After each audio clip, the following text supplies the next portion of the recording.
and most importantly, to prevent them happening in the first place. Behind every conflict is a relationship that has gone wrong or could be improved.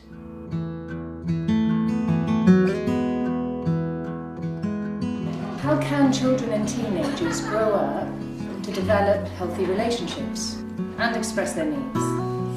And how can adults facilitate this process? School can be a very stressful place. Social media is becoming quite a big problem in school just because there's a constant flux between home issues and school issues. In our work, we look at what relationships need to thrive. So how do we meet our own needs and be mindful of the needs of others? We work with families, and while every family is different, we do find themes that they have in common. Conflict resolution tends to be around that they've tried to resolve issues in the past and it hasn't kind of gone well, so they've either stopped trying or they communicate differently, or through fear or through embarrassment or shame. As well as preventing harm, we also work with communities as well as with the criminal justice system. A lot of the boys in the prison system deal with guilt by becoming angry and, you know, trying to move away from how they're feeling because they don't want to have them feelings. Relationships can be repaired, and it is possible to untangle conflicts with a few simple techniques. She's a lot less stressed in work.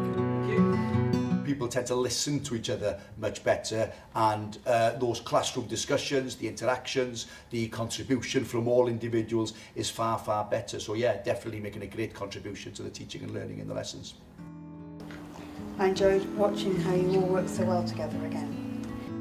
If pupils' needs are met, if they're happy in school, then it allows them more time to concentrate on learning the subject.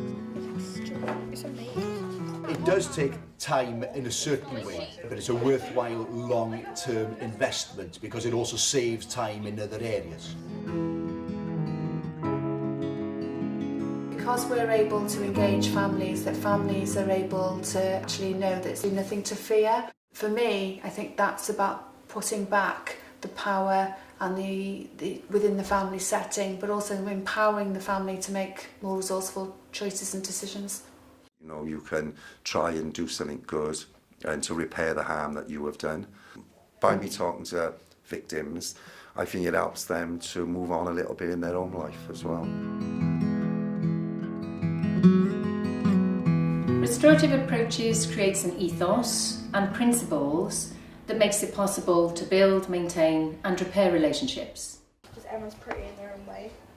Instead of turning up and telling a child, you know, this is what happened, you know, this is what you've done, your first question is, what's happened? And I think just that one question is a real trigger for a lot of young people because they feel, well, I'm getting to say my side of things, I'm being listened to, and we find that their response is so much better because of that.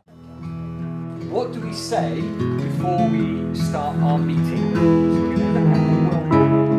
Our training is based on 5 key questions. We ask, what happened? What did you think? What did you feel? Who is affected and how?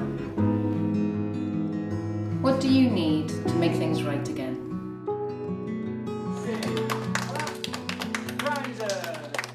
We've developed concepts to work with families, in schools,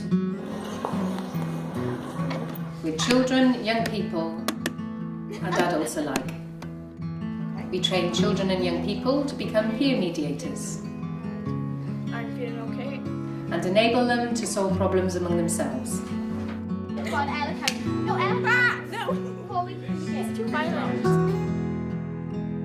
We work with families, businesses, communities, and we also deliver formal restorative justice to help offenders and victims to move forwards. Our vision is that everyone works restoratively.